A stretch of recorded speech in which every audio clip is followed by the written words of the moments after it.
Hello മക്കളെ, ഒരുപാട് തവണ തുടർച്ചയായിട്ട് ഒരുപാട് മെസ്സേജുകൾ വന്നുകൊണ്ട് മാത്രമാണ് ഈ ഒരു വീഡിയോ നിങ്ങളുടെ മുമ്പിലേക്ക് എത്തുന്നത്. വേറെ ഒന്നുമല്ല, CUTയുടെ റിസൾട്ട് വന്നു സാറേ, ഇനി ഞങ്ങൾ എന്താണ് ചെയ്യേണ്ടത്?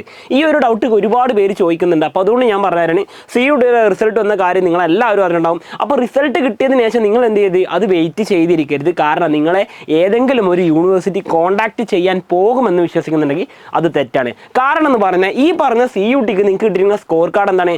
അതൊരു എൻട്രി പാസ് മാത്രമാണ്. എൻട്രി പാസ് എന്ന് പറഞ്ഞാൽ വേറെ ഒന്നുമല്ല, സംഗതി ഇത്രയേ ഉള്ളൂ.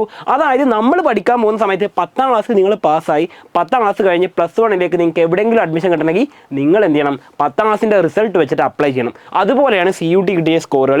ഈ പറയുന്ന സ്കോർ കാർഡ് വെച്ചിട്ട് നിങ്ങൾ ഓരോ യൂണിവേഴ്സിറ്റിയിലേക്ക് എന്ത് ചെയ്യണം? അപ്ലൈ ചെയ്യണം. അപ്പോൾ ഇനി CUT ആയിട്ട് ബന്ധപ്പെട്ട് നിങ്ങൾ ശ്രദ്ധിക്കേണ്ട 3 സ്റ്റെപ്പുകളാണ് നമ്മൾ പറയാൻ പോകുന്നത്. ഒന്നാമതായിട്ട് നിങ്ങൾ ചെയ്യേണ്ടത്, നിങ്ങൾക്ക് കിട്ടിയിരിക്കുന്ന CUTയുടെ സ്കോർ കാർഡ് ഒന്ന് റിവ്യൂ ചെയ്യണം. അതായത് നിങ്ങൾക്ക് കിട്ടിയിരിക്കുന്ന സബ്ജക്റ്റുകൾ ഏതൊക്കെയാണ്, അതിന് ഓരോന്നിനും കിട്ടിയിരുന്ന മാർക്കുകൾ എത്രയാണ്, ടോട്ടൽ മാർക്ക് എത്രയാണെന്നുള്ള കാര്യം നിങ്ങൾ റിവ്യൂ ചെയ്യുക. രണ്ടാമതായിട്ട് നിങ്ങൾ ചെയ്യേണ്ടത്, ഈ പറഞ്ഞിരിക്കുന്ന നിങ്ങൾ പ്രിഫർ ചെയ്യുന്ന യൂണിവേഴ്സിറ്റി ഉണ്ട്, അതിൻ്റെ സൈറ്റുകൾ ഇടയ്ക്കിടയ്ക്ക് ഇങ്ങനെ ചെക്ക് ചെയ്തുകൊണ്ടേയിരിക്കും. കാരണം അവിടെ അഡ്മിഷൻ ഓപ്പൺ ആയി എന്ന് പറഞ്ഞിട്ട് എന്തെങ്കിലും നോട്ടിഫിക്കേഷൻസ് ഇങ്ങനെ വന്നുകൊണ്ടിരിക്കും. അപ്പോൾ നിങ്ങൾ പ്രതീക്ഷിക്കുന്ന യൂണിവേഴ്സിറ്റികൾ, അല്ലെങ്കിൽ നിങ്ങൾ ഊഹിക്കുന്ന, നിങ്ങൾ കരുതുന്ന യൂണിവേഴ്സിറ്റികളിലേക്ക് എന്ത് ചെയ്യുക? ചെക്ക് ചെയ്തുകൊണ്ടിരിക്കുക. മൂന്നാമതായിട്ട് ചെയ്യേണ്ട കാര്യം വളരെ ഇമ്പോർട്ടൻ്റ് ആണ്.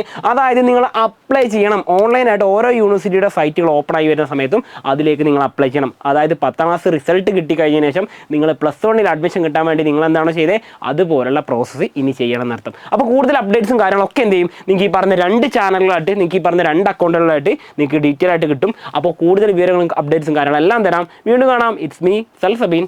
ബൈ.